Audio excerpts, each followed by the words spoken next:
Saludos cordiales, amigas y amigos.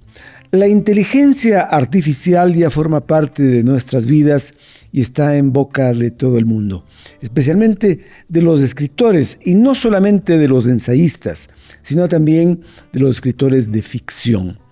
El astrofísico Stephen Hawking creía que la inteligencia artificial podía ocasionar que la raza humana se extinguiese, mientras que el filósofo estadounidense Noam Chomsky ha cuestionado la carencia de propósitos éticos de la inteligencia artificial.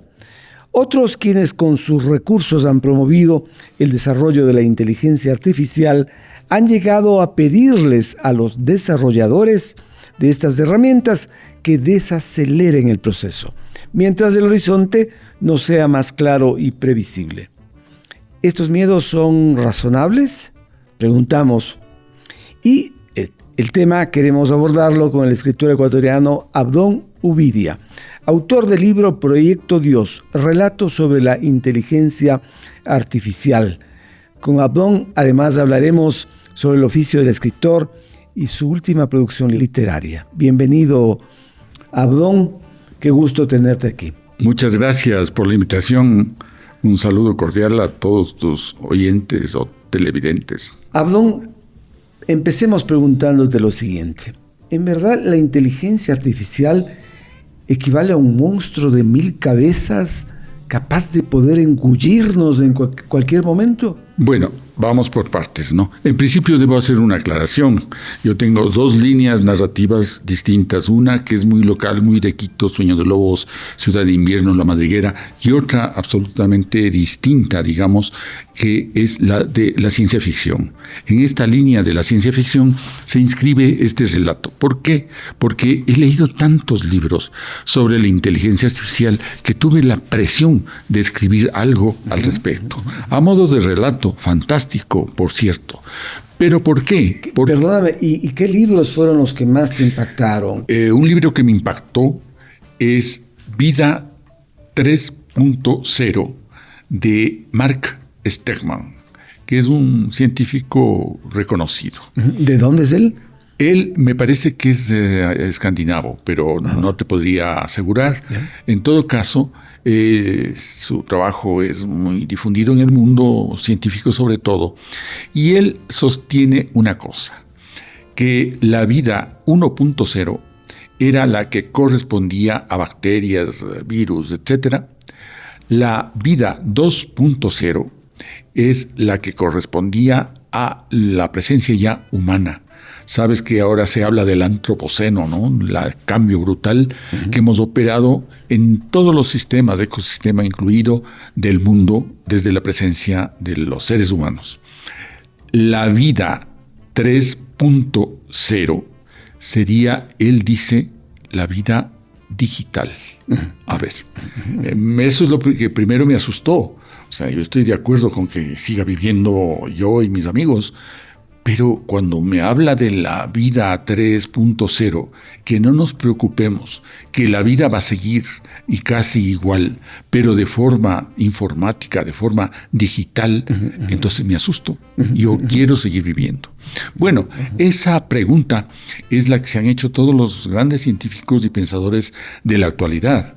Piensa que el primero ya por los años 90, Hawking, ya dijo que corría peligro la existencia misma de los humanos.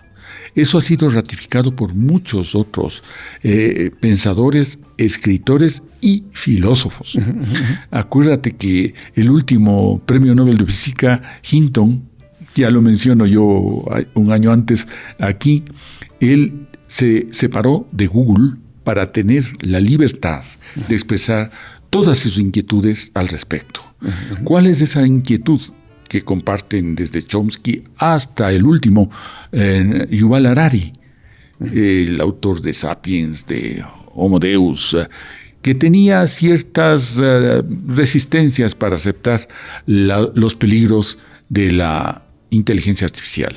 Pero en este último libro, Nexus, él ya se abre a esas reservas. ¿Por qué? es de pensar que, en definitiva, la inteligencia artificial lo que ha hecho es compararse con la inteligencia humana. ¿Qué va a pasar? Que simplemente entiende el mundo a través de algoritmos. Sí. ¿Qué es un algoritmo? Un procedimiento para obtener una respuesta. Es decir, un algoritmo es 2 más 2 son 4. O si no, una receta de cocina. Pero los algoritmos que maneja la inteligencia artificial son enormes y comprenden hasta tu carácter, el color de tus ojos y cuantas cosas más. Entonces, ¿qué pasaría si de pronto, y ha ocurrido, los algoritmos empiezan a entenderse entre sí? O empiezan a confabular también, bueno, con cualquier ahora propósito. Ya hubo un robot que no quiso obedecer las órdenes de su dueño. Bueno, pero el problema sería más allá. El problema ya es filosófico. El problema es que perfectamente ese juego de algoritmos complejos podrían desarrollar algo como una autoconciencia, es decir, una conciencia del mundo, una conciencia de sí.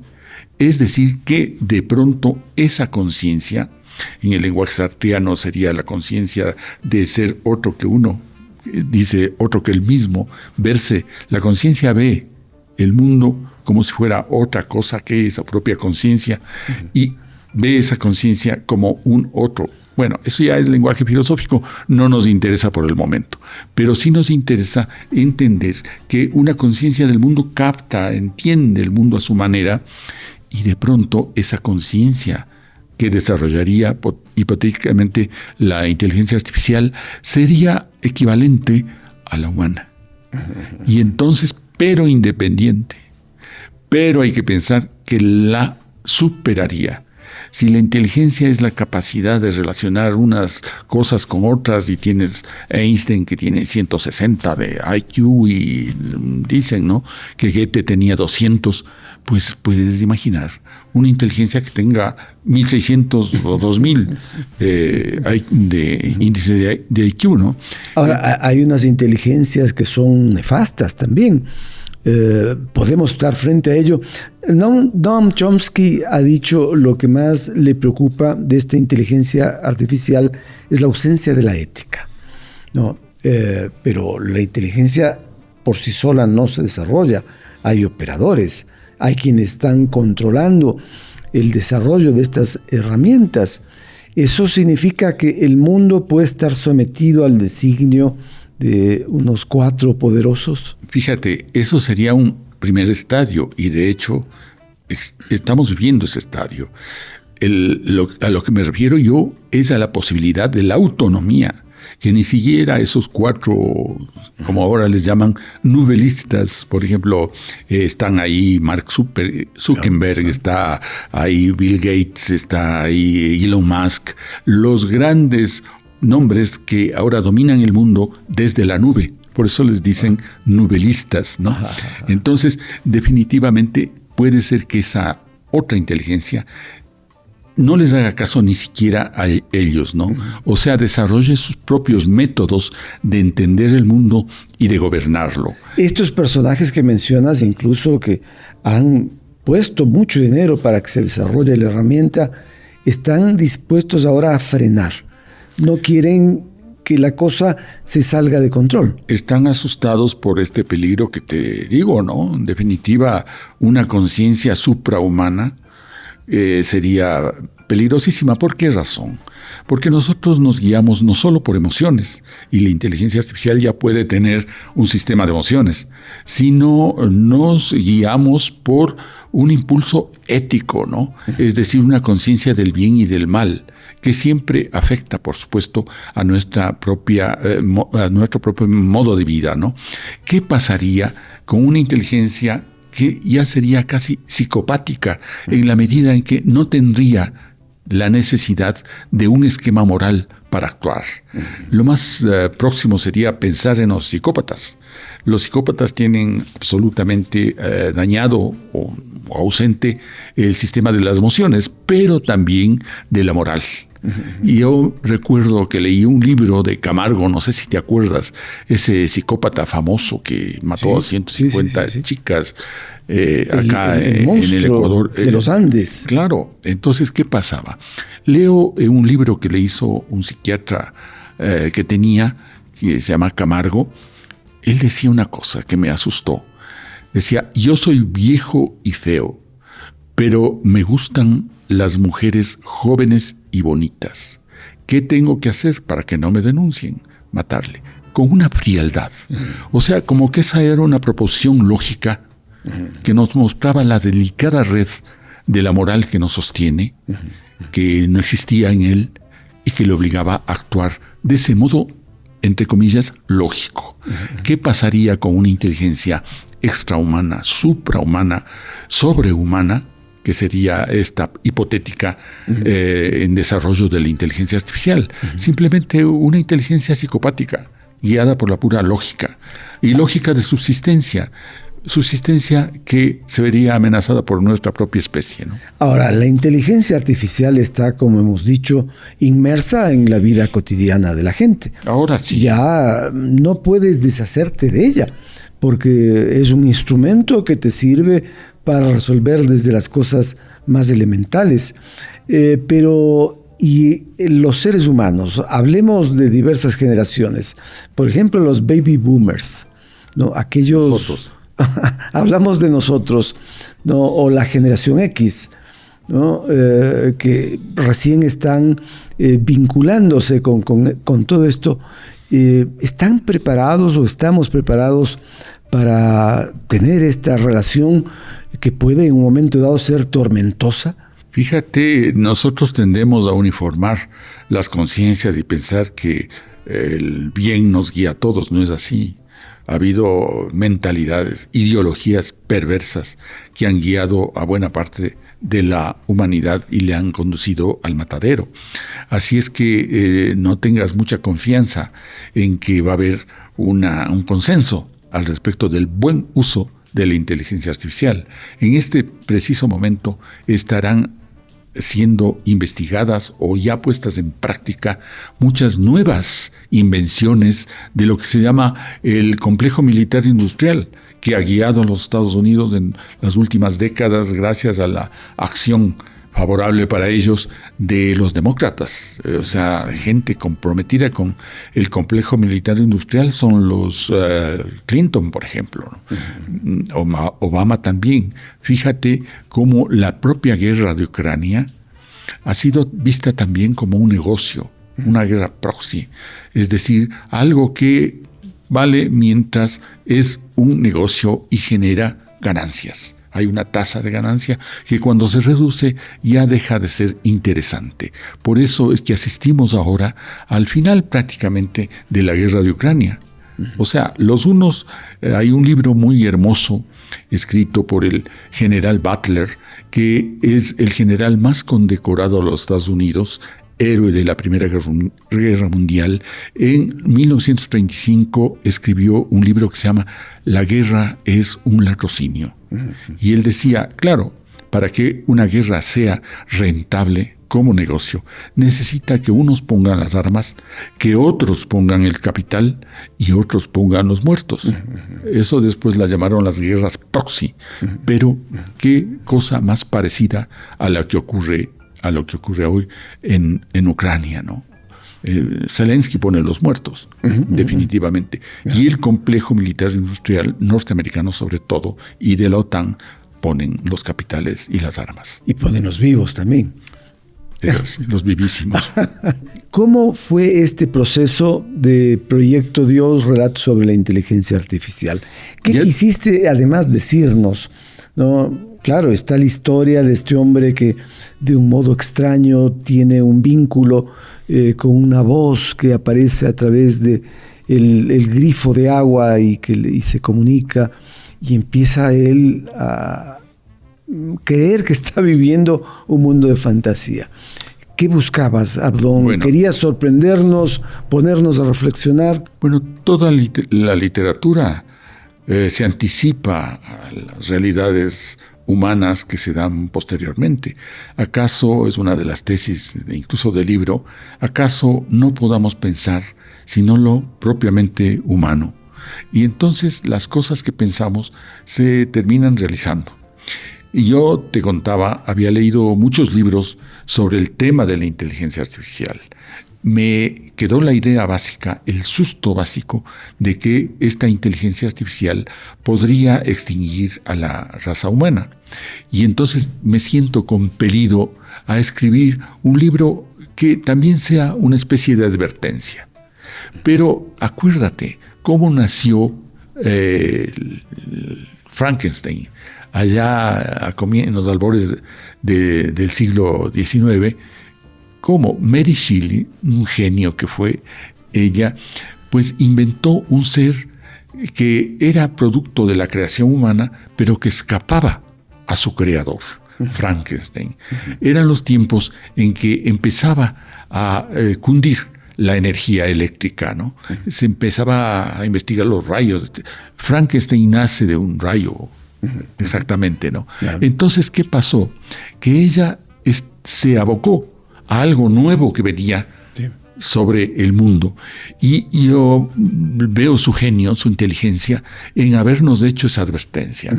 Y yo creo que no se refería solamente a este ser hecho de retazos humanos, sino se refería a la propia electricidad. Fíjate, la electricidad es un ejemplo de alienación total, para acudir al lenguaje de Hegel, porque ahora esto que nos estamos comunicando a través de un micrófono, la pantalla que nos lleva a quién sabe cuántos lados, la luz, el agua, la refrigeradora, el auto, que no tiene electricidad. Es decir, que ahora no nos hemos dado cuenta que hemos fabricado un gran Frankenstein que nos domina. Hemos fabricado una nueva ecología hecha de ondas electromagnéticas. Yo creo que esa advertencia de Mary Shelley, que no fue bien entendida en su época, ahora puede repetirse, ¿no? Ahora estamos pensando en un nuevo Frankenstein superhumano, de inteligencia superior, que pueda dominarnos, que puede escapar a nuestro control y volvernos esclavos justamente de esa dominación. Quienes se han involucrado en tratar de entender a la inteligencia artificial o de establecer nexos también, de algún modo llegan a considerarlos locos, ¿no? Y tú lo planteas en tu libro, en Proyecto Dios. Hay quienes decían, este hombre está loco, ¿no? ¿Cómo es que puede hablar, contactar con seres que no se los puede ver? Bueno, te cuento una cosa. Yo escribo estos libros de ciencia ficción que les llamo divertinventos. Ya voy por el cuarto tomo, más algunos cuentos sueltos como este de Proyecto Dios. ¿En qué se basan? Básicamente en una mirada a la ciencia, porque los datos que manejo son datos, digamos, corroborados por la ciencia. Y entonces cuando yo te digo, hay la posibilidad de que dos seres de 500 años de distancia, años luz de distancia, se comuniquen, realmente estoy apelando, y se comunican a través del agua, etcétera. Estoy apelando a una condición de la física cuántica, que es lo que se llama el entrelazamiento de partículas. O sea que, más allá del límite de la velocidad de la luz, se ha comprobado que dos partículas distantes pueden vibrar al mismo tiempo y nadie sabe por qué. O sea, podría perfectamente imaginarse un sistema de comunicación que trasvase la frontera de la velocidad de la luz. ¿Cómo te has sentido después de escribir este libro? ¿Qué impacto crees que generó en tus lectores? ¿Quiénes están más atentos a este contenido? ¿La gente grande, la gente chica? Bueno, por suerte he tenido una buena acogida, como ocurre con los relatos y los temas de la ciencia ficción en los colegios, que soy más o menos bien recibido, ¿no? Pero me ha halagado mucho la lectura de algunos personajes de nuestro medio que están cercanos a la ciencia o que son científicos. Pienso, por ejemplo, en un Carlos Larrea, que es un verdadero genio, porque tiene todos los doctorados y sabe de todo, y es matemático. Y un gran conocedor de Eugenio Espejo también, ¿no? Entonces él tuvo a bien escribirme una carta diciéndome que estaba muy satisfecho del relato. Qué bien, esas voces son importantes y claro, entre los estudiantes habrá incluso una mayor posibilidad de acceso porque son códigos que los chicos empiezan también a manejar. Claro, yo lo que aspiro a hacer con mi relato es que simplemente sea un llamado de atención y que haga preguntas. La literatura formula preguntas, tal vez no da respuestas o respuestas convincentes, pero sí preguntas. Y es interesante en esta época en que estamos tan llevados por la molicie. ¿Ves lo que pasa en la política?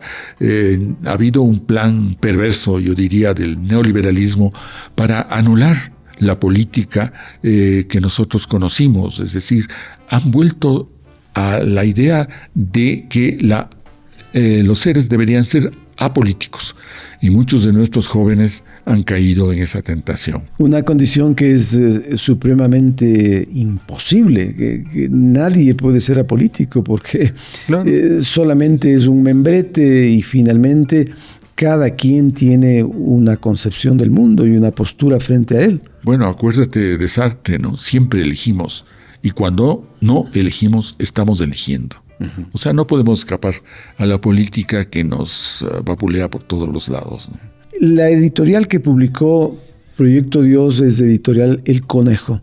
Sí. Una editorial de muchos años. Tú mismo fuiste directivo de... Sí, durante 10 años fui... de la editorial. Fui directivo del editorial. Y allí te pregunto, ¿sigue siendo un buen negocio poner libros a circular o qué acontece? ¿Son Quijotes nuestros escritores que están dispuestos a hacer un trabajo por el placer y por la necesidad de contar historias? Verás, si es que no apelas al sexo, a la violencia y al escándalo, no vas a vender libros. O sea, es que grandes escritores, incluso como Borges, así, no tuvieron la posibilidad de solo vivir de sus libros. Vivían de sus conferencias y otras cosas, clases, en fin.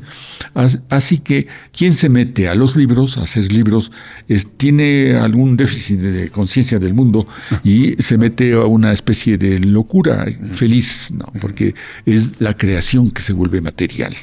Así que yo entiendo que alguien que quiera hacer dinero, pues se ponga a hacer papas o transistores o chips, ¿no?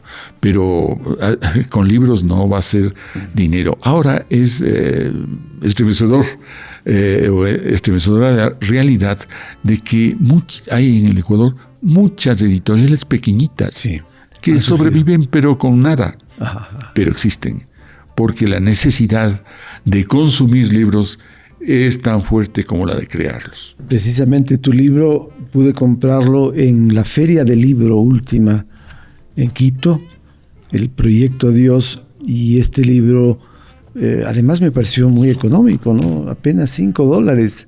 Sí. Que es un precio absolutamente accesible, ¿no? Ese precio es prácticamente el de producción.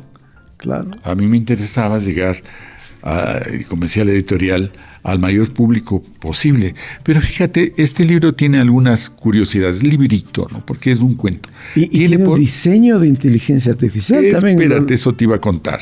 Bueno, yo tengo un traductor al inglés. He tenido suerte.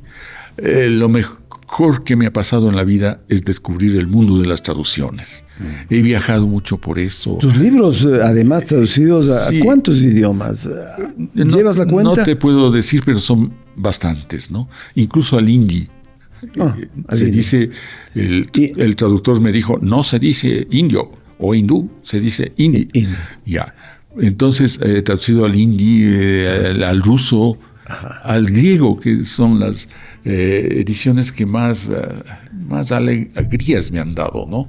Entonces, definitivamente, un libro escrito hace 30, 40 años, de pronto traducido, aflora como nuevo. ante un público que dice, pero en esos rincones lejanos del mundo también escriben algo potable, ¿no? Entonces, definitivamente te digo que el traductor al inglés, yo le mandé el libro, hizo la traducción, pero me dijo, verás, ahora estoy dedicado también a hacer,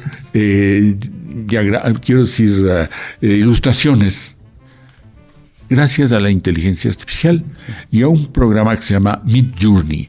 Así es que te mando también las ilustraciones. Fíjate, no sé cómo se puede ver esto. Sí. Fíjate, estas son elaboradas por la inteligencia artificial. Y entonces es interesante porque, bueno, yo le digo a él, ¿no?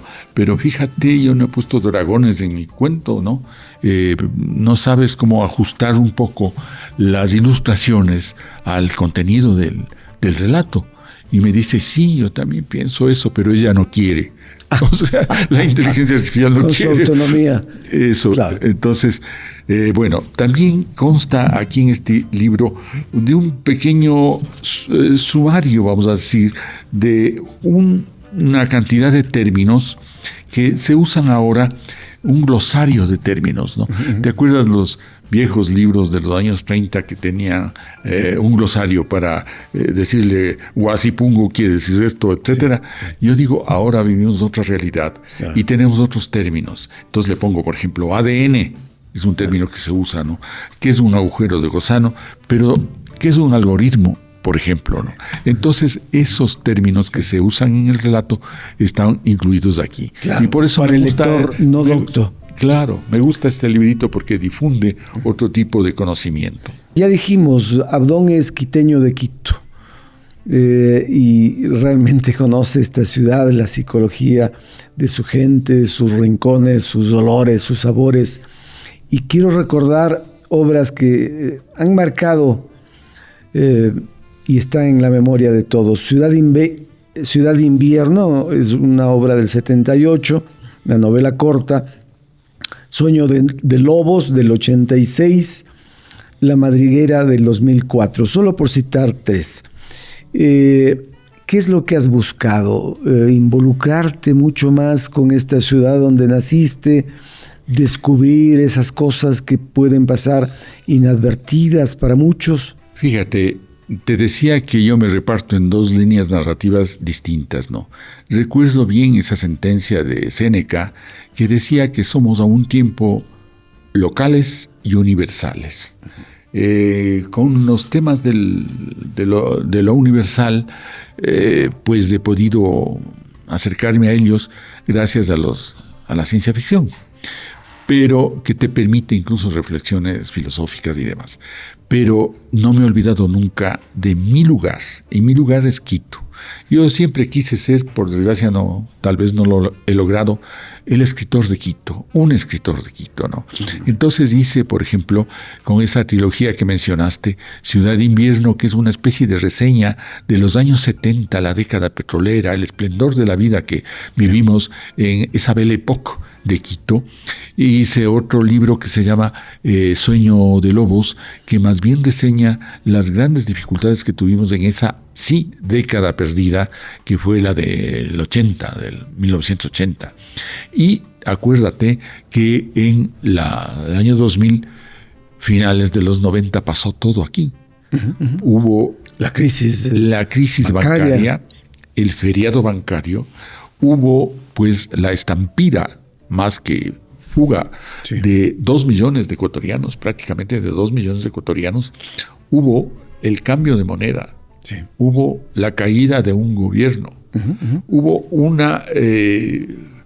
una histeria casi colectiva que hizo que mucha gente, al perder todos sus ahorros, con el cambio de moneda sobre todo, y con lo que nos hizo el señor Lazo, el gran favor de convertir los, no sé si te acuerdas, esos bonos de depósito programado, terribles, pues compró al 40% le vendió al mismo Estado en 100%, hizo una fortuna con eso, y lo paradójico del caso es que luego volvería el mismo gobierno, con los mismos personajes, 20 y tantos años después. Y yo hice un cuento que se llama El Círculo, que está en este nuevo libro del Otro Corazón, y podemos hablar de eso al respecto de ese tema. Pero te digo, en el año 2000 pasó todo. Sí. Y la erupción del volcán Pichincha también. Hubo la erupción del volcán, ¿no? Entonces alguien debería contarlo. Y eso, ¿dónde ocurre? En la novela, que es una novela algo gruesa, en Quito, por supuesto, como todo. Y después me hice otros relatos sobre el tema de los Alfaro Vives, retrotrayéndome a la época de Febres Cordero, y otro relato que quiero mucho y que me ha dado muchas satisfacciones porque ha sido publicado en varias partes, Callada como la muerte. Te convierte también en cronista de tu tiempo, ¿no? Y eso es importante porque pasarán los años y tendremos como una fuente documental una novela o varias novelas como las tuyas que dibujan esta ciudad. Yo he tenido en estos días, te comento, la suerte de volver a leer el Chuya Romero y Flores. Y han pasado casi 90 años desde del que... 56. Del 56, 70 años sí, más o menos. Y allí está retratada una ciudad y unos personajes que siguen presentes, ¿no? Está presente la corrupción, el arribismo social, el mimetizarse también para no ser parte del maltrato en una ciudad elitista. Y no sé, ¿cómo ves a tus libros, a estos libros específicos en el futuro? ¿Le van a servir a la gente para reinterpretar lo que hemos vivido? Sí, yo te diré que el propósito fundamental fue el de hacer un testimonio de época, una literatura epocal. Como te contaba, años 70, 80, fin de siglo, en fin, pero con una condición. Pensaba que si el escenario que yo pinto no es realista, sino hiperrealista, los personajes que ya pertenecen a la imaginación podrán flotar de modo convincente sobre esa ciudad hiperrealista. ¿Por qué hiperrealista? Porque por ejemplo, en Sueños de Lobos o en La Madriguera, cada rincón mencionado existe. Pero en Sueños de Lobos quizá extremé esa tendencia hiperrealista porque hasta las noticias de prensa, hasta los hechos no solamente sociales o políticos están porque existieron, sino también, por ejemplo, te digo, el día que se suicida el protagonista Sergio de Sueños de Lobos, dice: viernes 5 de diciembre de 1980 hubo luna nueva. Es que hubo luna nueva. Es decir, tuve una enorme dificultad de ajustar el calendario de la novela al calendario de la realidad, pero mal que bien creo que lo conseguí. ¿Para qué? Para que después alguien, si sobrevive el libro, espero, es mi ilusión, en el futuro pueda acercarse a un Quito y descubrir cómo se vivió, cómo se amó, cómo se odió, cómo se vivió y se murió en esa ciudad en esos años. Ese rigor documental que impones en muchas de tus obras son el resultado de influencias de otros escritores. Digamos, por ejemplo, el Gabo está presente en tus inquietudes, se entremezcla en esa manera tuya de concebir el tiempo, el ritmo, el color, el sabor de lo que nos cuentas. Bueno, nosotros, te hablo de mi generación, y allí incluyo a, por ejemplo, Francisco Proaño Orandi, Iván Egues, Raúl Pérez, en definitiva, varios ánsicos, muchos ¿no? más, algunos ánsicos, pues han sido, claro, el producto de lo que nos venía antes, de la gran literatura de los años 30 que Jorge Casa justamente cerró ese ciclo con el Chuya Romero y Flores. Pero eso aludía a un país agrario, a un país agrícola, semifeudal. A nosotros nos correspondió el descubrimiento de la ciudad.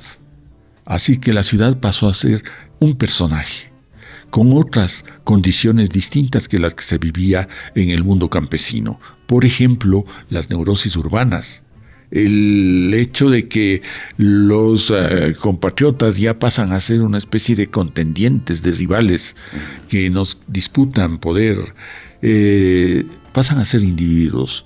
En alguna parte escribí, la ciudad es la patria de los individuos, ¿no? De los individuos cercados por la soledad, cercados por la angustia y por las neurosis existenciales, ¿no? En definitiva, eso es lo que he tratado de reseñar y retratar, ¿no? Icaza escribió su Guasipungo en el barrio de La Loma. Sí. ¿Verdad? Y otros escritores seguramente en el centro de la ciudad, en este centro histórico único que tenemos, deben haberse inspirado. En tu caso, ¿fuiste también habitante del centro histórico? ¿Te sirvió esa vivencia para traducirlo en tu libro? En tus libros. Más bien he sido casi siempre habitante de lo que ahora se llama Centro Norte. Ahora vivo en Acolonio, sí, en la Mariscal.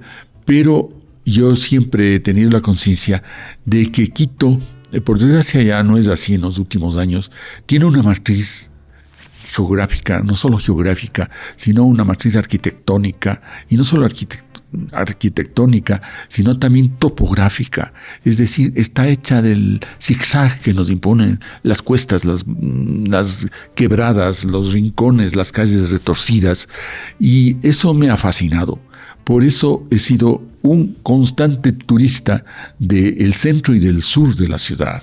En definitiva, no tienes idea cuántas veces cámara en mano, grabadora en mano, en los tiempos, por ejemplo, de Sueño de Lobos, caminé la 24 de mayo, entrevistando a todo el mundo, haciendo fotos de todo, porque era un mundo que me fascinaba. No sé si te acuerdas de la 24 de mayo de esos años, claro, cuando tenías ahí los jugadores de la bolita, los vendedores de cartas, la divina metida en su cajita y entregando papelitos con la lora. Claro, y para completar el panorama, pues ladrones y prostitutas ahí mismo, y policías, todo mezclado. Claro. Entonces era el mundo de los pobres, ¿no? El reino de los pobres. Yo me acuerdo, el Boulevard de la 24 de mayo, para ser exactos. Que fue, claro, creado en los 20 con muy buen criterio. Sí. Una ciudad tan estrecha como era Quito, abrir un espacio así de grande como la Champs-Élysées o como la avenida Wenceslao de Praga, pues era necesario. Después ya, y qué desgracia, en los años 90 se puso de moda el tal postmodernismo, y ¿qué pasó? Que quisieron fragmentar la 24 de mayo para espantar a los pobres. Han conseguido en gran medida hacerlo, ¿no? Porque ya no están los negocitos esos pequeños y las colas y las cantinas. Sabes que en ese espacio, donde además estuvo Radio Marañón, ¿no? Claro. Esa famosa Radio Marañón que era, tenía mucha identidad con varios sectores de Quito. También fue un mercadillo donde se compraron artefactos pequeños, cuencos, que sirvieron para generar los efectos de sonido para ese montaje de la Guerra de los Mundos, ¿no? La Guerra de los Mundos. Allá fue Leonardo Páez, el Loco Páez, junto con Huberto Santa Cruz, aquel pianista inolvidable y querido, y compraron esos artefactos que servirían en la noche del 12 de febrero de 1949 para montar ese radioteatro que impactó en la ciudad. Yo no sé si fue obra de la ingenuidad o de la perversidad que a Leonardo Páez se le ocurrió hacer lo que ya había ocasionado terribles estragos en Nueva York con la adaptación de Orson Welles. En Chile, ¿no? También. Entonces, que hubiese aquí un pánico similar no era difícil de pensarlo, ¿no? Lo que pasa es que era una sociedad desconectada, ¿no? No sabíamos qué ocurría fuera de los límites de la ciudad. No se diga pero cuando del país. Te dicen que los marcianos están en Cotocollao y que ya se acercan, mucha gente se angustió. Sí. Y esa angustia produjo también revelaciones increíbles, ¿no? Lo dice Leonardo Páez en su libro Cosechando Tormentas. ¿Sabes que no lo he leído? No lo has visto. Allí él cuenta cómo algunos arrepentidos tuvieron que dar cuenta de sus pecadillos, ¿no? Habían algunos que descifraron cómo tuvieron nexos con sus vecindades, otros tuvieron que arrepentirse por haber cobrado en exceso, siendo usureros que hacían préstamos, en fin. El fin del mundo. El fin del mundo. La producción literaria, volvamos a este tiempo, vamos a hablar del Otro Corazón, pero antes quiero preguntarte, la producción literaria ecuatoriana en este nuevo año, ¿qué perspectivas tiene? Bueno, ¿qué crees que va a acontecer? Ahora, en estos últimos años, y hablemos de la generación X y demás, ha habido, de los millennials, ha habido una eclosión, una explosión bárbara de creatividad, sobre todo con la literatura femenina. Sí. Hay auténticos genios. Sí, cítanos 2 o 3 nombres. Por ejemplo, la que más me impresionó, yo tuve a bien premiar la primera novela suya y no sabía quién era, a Mónica Ojeda. Mónica Ojeda. Entonces eso fue... guayaquileña, ¿no? Es guayaquileña, pero ha hecho novelas extraordinarias y terribles como Nefando, en donde se cuenta de modo poético, no sé cómo lo logra. Por ejemplo, violaciones de padres a hijos que son filmadas para ser vendidas en la web, en la dark web. Entonces, o si no, Mandíbula, que es otra novela extraordinaria. No sé, los finales no me convencen tanto, pero es de un talento esta mujer. ¿Y qué tenía? Cuando empezó tenía 24, 25 años, ahora tendrá unos 30 años y es la escritora más reconocida de este momento. Pero hay también otras escritoras buenísimas, ¿no? Entonces pienso, por ejemplo, bueno, muchas son amigas como Lucrecia Maldonado, Charo Mejía, etcétera. Pero hay de la otra generación, Sandra Araya, por ejemplo, o Gabriela Ponce, que tiene una novela extraordinaria que se llama Sanguínea. Y así te podría contar de muchas novelas. Hay de escritores cercanos a mi generación, por ejemplo, una novela que hizo sobre Eloy Alfaro, Edgar Allan García, otro de mi propio grupo. Teníamos reciente, ¿no? Sí, este año salió. Entonces, y no me olvido, bueno, el título de la novela, que es sobre Eloy Alfaro. Y hay una tendencia de escritores de otra generación, de la mía, por ejemplo, como Diego Araujo, de bucear en la historia. Estoy, más bien dicho, acabo de terminar una novela de Diego Araujo que se llama Las secretas formas del tiempo, y es una reseña del asesinato de García Moreno, pero de modo recurrente acude en cada capítulo a testimonios reales de gente que presenció el asesinato. También hay otro tipo de novelas ahora, una sobre Velasco Ibarra que va a salir, otro querido amigo. Tenemos un grupo, o teníamos, era un grupo que se llamaba Caviernícolas. Los Caviernícolas. Porque nos reuníamos una vez, te invitamos, ¿sigue vivo ese grupo? Bueno, no, después de la pandemia todo cambió.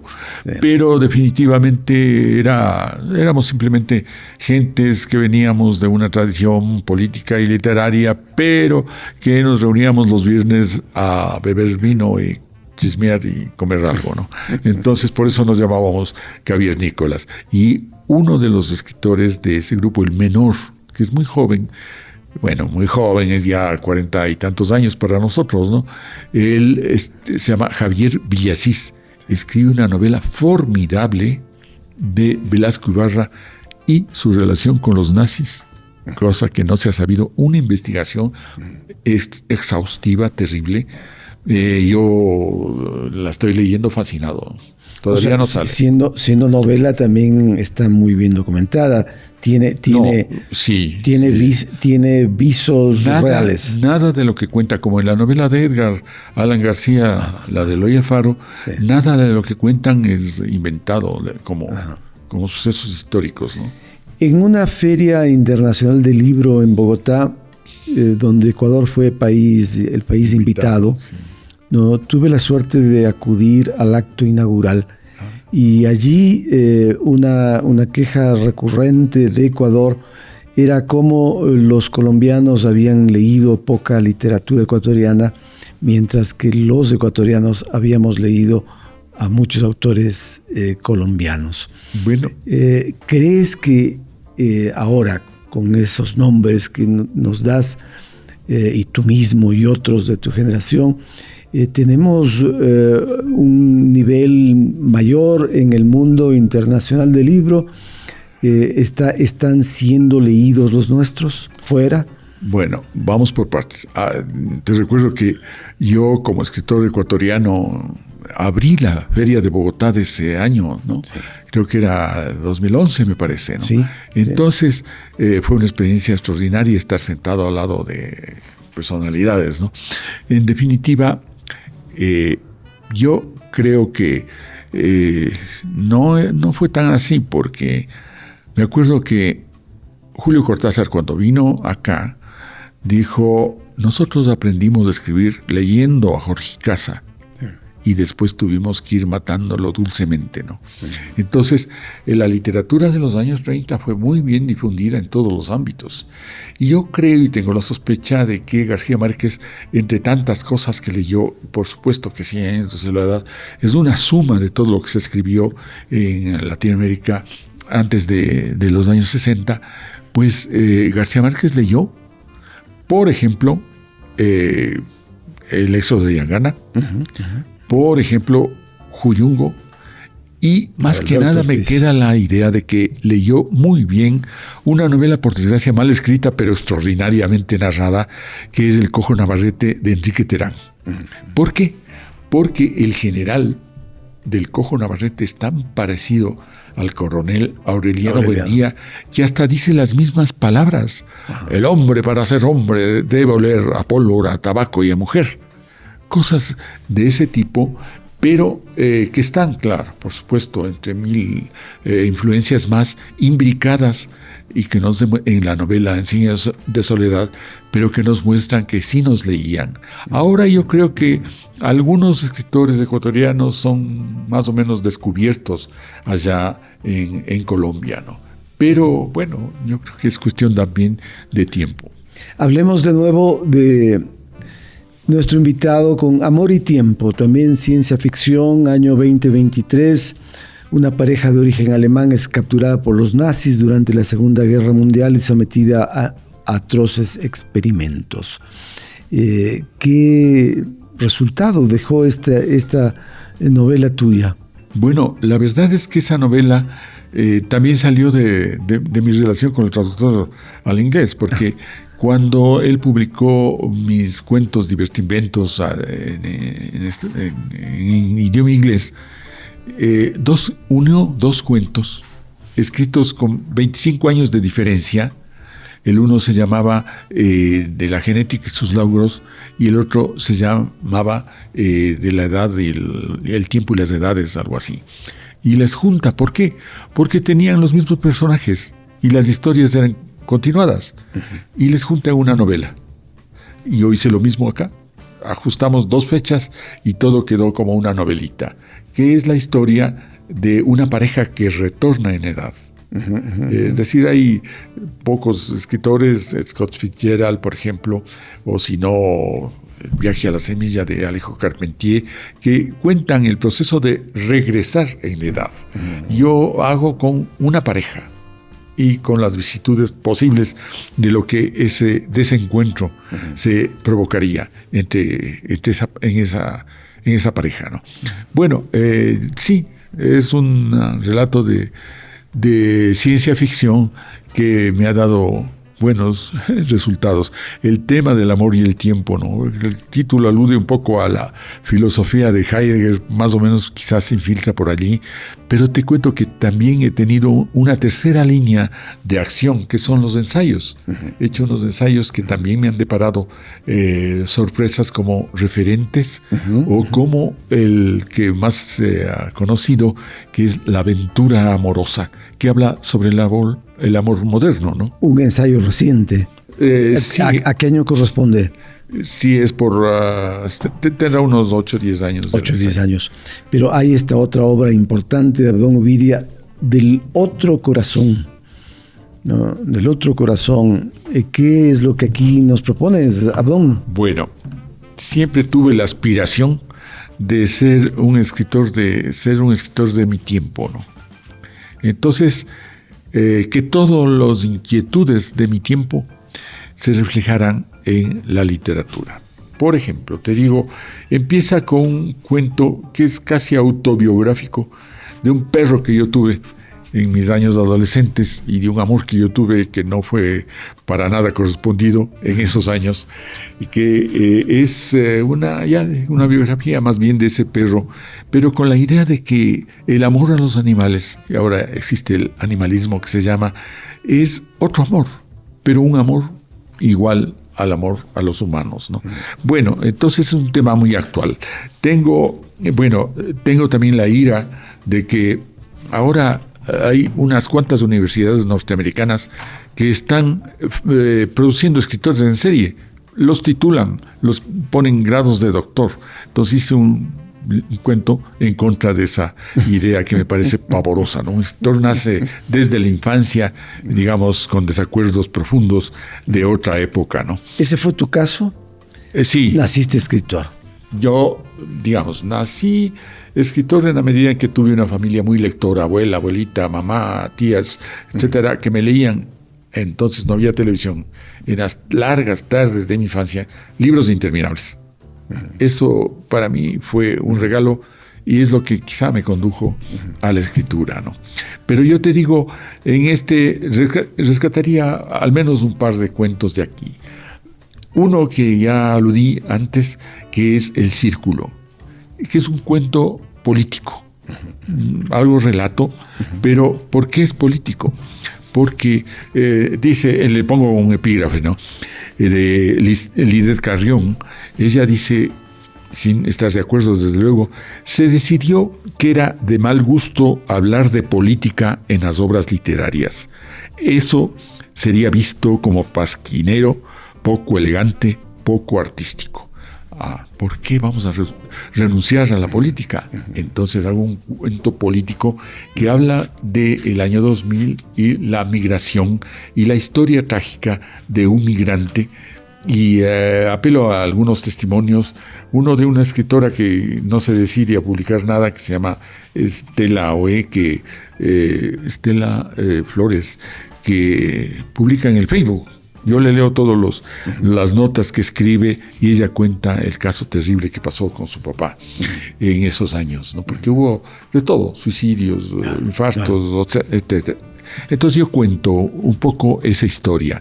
Pero hay el último cuento, que es el que más trabajo me ha costado escribir, y te digo, me cuesta escribir, pero nunca nada como esto, que se llama Carta al Nieto. ¿De qué trata? Trata del suicidio juvenil. ¿Por qué? Porque el suicidio juvenil... Un fenómeno en aumento. En aumento, pero alarmante en Ecuador. Tienes que entre los 10 y los 14 años es la primera causa de muerte juvenil en nuestro país. Y entre los 14 y los 19 es la segunda causa de muerte. O sea, es una epidemia. Y de eso no habla la gente. Es desesperante, como sabemos un dato, sabemos un hecho, alguien ha leído una noticia, pero no vemos que está ante nuestros ojos. El gran peligro que ha ocasionado, yo te podría decir, la conciencia neoliberal, que logró imponernos una matriz de pensamiento que es el individualismo atroz.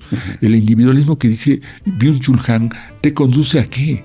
Al solipsismo, claro, pero a la desesperación, a la depresión, a la desesperación sobre todo, y al suicidio.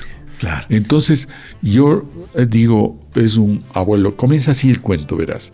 Querido nieto, supe que habías querido suicidarte. Y entonces se hace una relación entre el abuelo y el nieto, porque yo no sé qué digan ustedes, considero que la perfecta relación familiar está dada entre nietos y abuelos. Entonces el cuento termina con esto. El nieto le dice, papá, abuelo, no debimos tener papás, debimos tener abuelos. El abuelo dice, sí, no debemos tener hijos, debimos tener nietos. Así termina el cuento. Abdón Ubidia, mil gracias por compartir con nosotros esta charla tan entretenida. Abdón Ubidia, Premio Nacional de Cultura Eugenio Espejo, que nos acompañó en Hablemos de Quito, de sus cosas y de su gente. Muchas gracias, amigas y amigos, por acompañarnos, y seguimos divulgando un pensamiento que genere más pensamiento. Hasta pronto.